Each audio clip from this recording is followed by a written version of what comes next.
Channel હવે જોઈએ આજના મુખ્ય સમાચાર। ઉગડ તાલુકાના ઉણ ગામે ટોળા દ્વારા હુમલો કરતા ચકચાર મચી।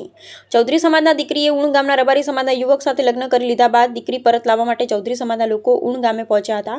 રબારી સમાજ અને ચૌધરી સમાજના લોકો સાથે ધીંગાણું ખેલાતા ભયનો માહોલ સર્જાયો। રેન્જ આઈજી પહોંચ્યા ઘટના સ્થળે। રેન્જ આઈજી પરીક્ષિતા રાઠોડે સમગ્ર પરિસ્થિતિનો તાગ મેળવ્યો। બનાસકાંઠા અને વાવ-થરાદ જિલ્લાના પોલીસ વડા પણ ઘટના સ્થળે ઉપસ્થિત રહી પરિસ્થિતિને કાબૂમાં લેવાનો કર્યો પ્રયાસ। ઉણ ગામે પથ્થરમારાની ઘટનામાં 4 જેટલા પોલીસ કર્મી અને અન્ય 4 જેટલા લોકો થયા ઈજાગ્રસ્ત। પરિસ્થિતિને કાબૂમાં લેવા માટે પોલીસ દ્વારા ટીયર ગેસ છોડવામાં આવ્યા। હુમલો કરનાર 35 જેટલા લોકોની હાલમાં અટકાયત કરી સમગ્ર પરિસ્થિતિને લઈ અને કડક કાર્યવાહી કરવામાં આવશે। બનાસકાંઠા અને વાવ-થરાદ જિલ્લાની પોલીસ દ્વારા પરિસ્થિતિને કાબૂમાં લેવા માટે કડકપણે કામગીરી હાથ ધરાઈ। પથ્થરમારો પોલીસ પર કરાયો તો કઈ રીતની કામગીરી પોલીસ દ્વારા કરવામાં? એટલે ચૌધરી સમાજ દ્વારા અહીંયા એમની એક જે જૂની મેટર હતી એને લઈને પોલીસ સાથે સંઘર્ષમાં ઉતરેલા હતા અને લગભગ 2.5 થી 3 કલાક જેટલી પોલીસ દ્વારા એમને સમજાવટ કરવામાં આવી હતી।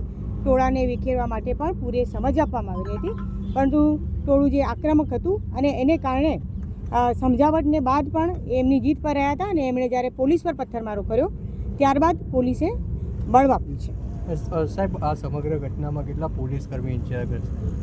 હા, પોલીસ કર્મી 4 જેટલા પોલીસ કર્મીને નાની મોટી ઈજાઓ થઈ છે। ટીયર ગેસ કેટલા છોડવામાં પરિસ્થિતિ? હા, ટીયર ગેસ છોડ્યા છે, બળ વાપર્યું છે એટલે ટીયર ગેસ છોડ્યા છે, પણ એક્ઝેક્ટલી આંકડો અત્યારે નહીં કહી શકાય। હાલ કેવી પરિસ્થિતિ છે? હાલ અત્યારે સંપૂર્ણ કંટ્રોલમાં છે। અમારી પૂરી ટીમ, હું અને મારા 2 એસપી અને મારી બંને જિલ્લાની પૂરી ટીમ અહીંયા હાજર છે અને અમે અત્યારે હવે આગળ કાયદેસર કાર્યવાહી કરીશું।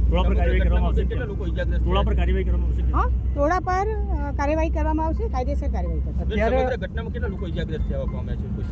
સમગ્ર ઘટનામાં પોલીસના 4 માણસો છે અને બીજા જે ટોળાએ જે પથ્થરમારો કર્યો એમાં પણ એ જ સમાજના જે માણસો છે એવા પણ 4-5 જણા ઇન્જર્ડ થયા।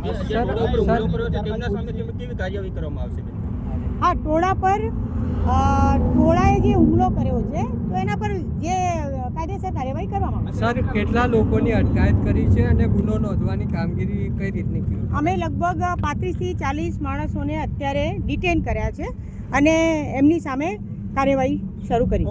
અંદાજે પણ કેટલી ગાડીઓની તોડફોડ કરવામાં આવી છે જે સમગ્ર ઘટના છે? અંદાજે ગાડીઓની તોડફોડમાં તો એ પણ અમારે હજુ એક્ઝેક્ટલી જોવું પડશે। એ અત્યારે